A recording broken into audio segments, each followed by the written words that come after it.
Jesus rewards ministry. தேவனுடைய பரிசுத்த நாமத்திற்கு அநேக கோடி ஸ்தோத்திரங்களையும் நன்றிகளையும் ஏறெடுப்போம். நாம் வேண்டிக் கொள்கிறதற்கு முன்னே நமக்கு இன்னது தேவை என்று கர்த்தர் அறிந்திருக்கிறார். ஆனால் கேளுங்கள் கொடுக்கப்படும் என்றும் எப்படி ஜெபிக்க வேண்டும் என்றும் கற்றுக் கொடுத்திருக்கிறார். அவர் கற்றுத்தந்த ஜெபத்தின் முறைமையாவது பரலோக பிதாவை துதித்தல், அவருடைய அரசிற்காகவும் அவருடைய விருப்பம் நிறைவேறவும் வேண்டுதல், நமது தேவைகளுக்காக வேண்டுதல், நமது மன்னிப்பிற்காக வேண்டுதல், நமது போராட்டங்களில் உதவிக்காக வேண்டுதல், மீண்டும் அவரை துதித்தல் என்று கர்த்தர் கற்பித்த ஜெபத்தில் கற்றுக் கொடுத்திருக்கிறார்.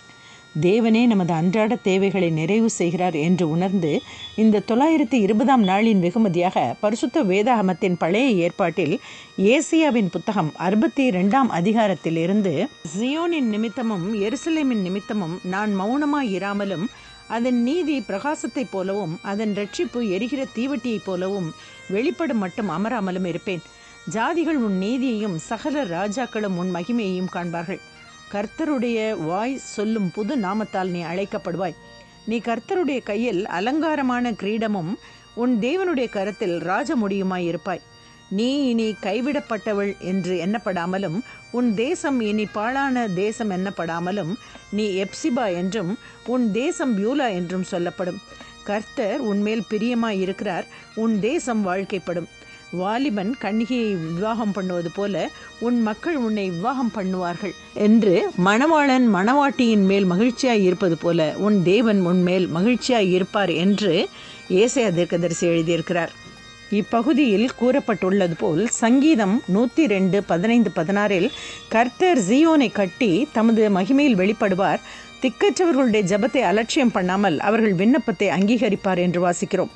மேலும் சகரியா 9:16 அந்நாளில் அவர்களுடைய தேவனாகிய கர்த்தர் தம்முடைய ஜனமான மந்தையாகிய அவர்களை ரட்சிப்பார், அவர்கள் அவருடைய தேசத்தில் ஏற்றப்பட்ட கொடிகளின் கிரீடத்தில் பதிந்திருப்பார்கள் என்று பார்க்கிறோம்.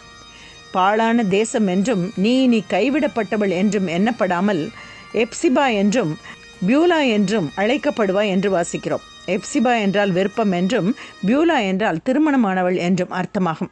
கர்த்தர் உன்மேல் மகிழ்ச்சியாய் இருப்பார் என்று குறிப்பிடப்பட்டுள்ளது.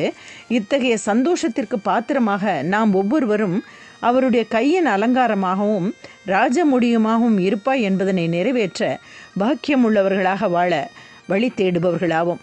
பிதாவாகிய தேவனின் அன்பும் கர்த்தராகிய இயேசு கிறிஸ்துவின் தயவும் பரிசுத்த ஆவியின் நட்புறவும் நம் அனைவரோடும் இருப்பதாக.